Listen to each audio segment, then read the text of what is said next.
When Paul McCartney looks back on the early days of the Beatles' rise to fame, there is one song that feels more personal than the rest.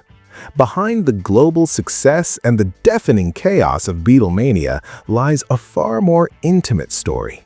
A quiet, almost fleeting moment that gave birth to one of the most iconic songs in their early catalog, All My Loving.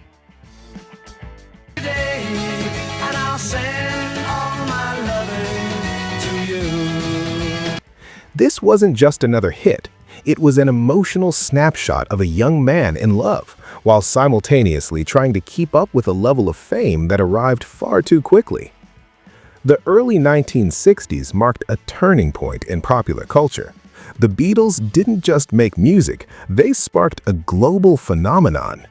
But behind the screaming fans and relentless touring schedules, their personal lives began to erode.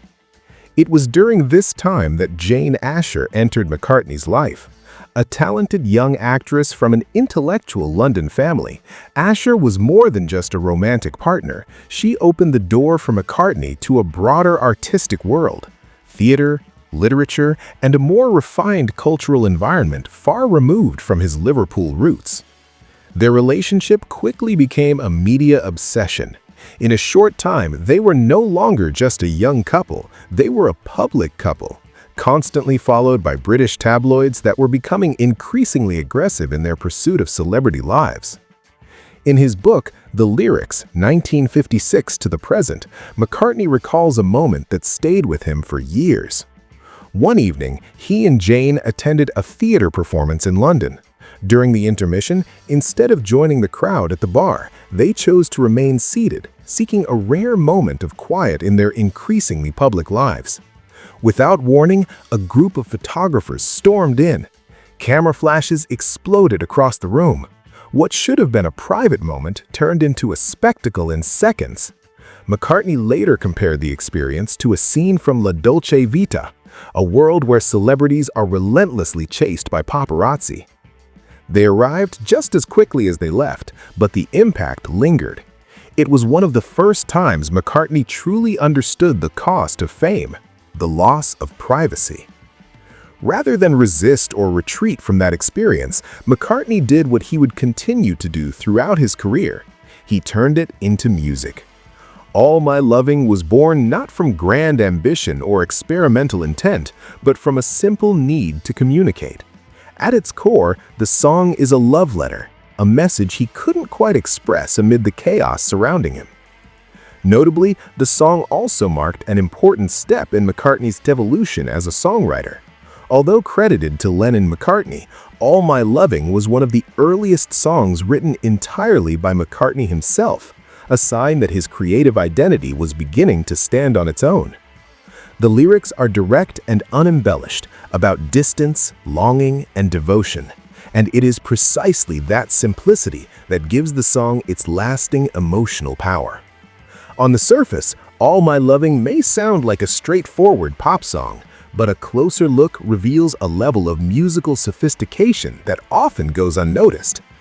McCartney begins the song with an F-sharp minor chord, an unusual choice before settling into the key of E major. This subtle harmonic shift creates an emotional undercurrent, reflecting the tension between love and distance. John Lennon's rhythmic guitar playing, inspired by country-style strumming, provides a steady, driving pulse, while McCartney's bass line moves with a melodic agility that almost functions as a second voice. Even this early, the Beatles were already pushing beyond the limits of conventional pop music, well before their more experimental phase later in the decade. While the origins of the song were deeply personal, its impact was anything but small. On February 9, 1964, the Beatles performed on The Ed Sullivan Show, a moment now considered one of the most pivotal in the history of popular music. Over 70 million viewers tuned in, making it one of the most watched television broadcasts in the United States at the time. All My Loving was part of that performance.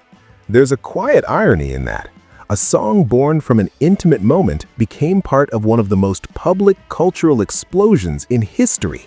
That night effectively launched the British invasion, the wave of British artists dominating the American music scene.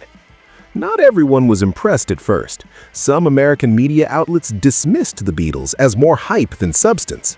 Their signature mop-top hairstyles, once ridiculed, became a global trend. Merchandise exploded, and most importantly, their music, including All My Loving, endured far beyond the criticism. More than 60 decades after its release on With the Beatles, All My Loving remains one of the purest expressions of the Beatles' early sound. It may not have the conceptual depth of their later masterpieces, but that's precisely where its strength lies. The song is a reminder that beneath all the innovation and cultural revolution, the Beatles' music was always rooted in something deeply human: love, longing, and the desire to stay connected. For McCartney, All My Loving is more than just a song. It's a time capsule, a glimpse into a moment when everything was moving fast, everything felt new, and the only thing that truly mattered was a simple message to someone he loved: that no matter the distance, the noise, or the fame, love would always find its way.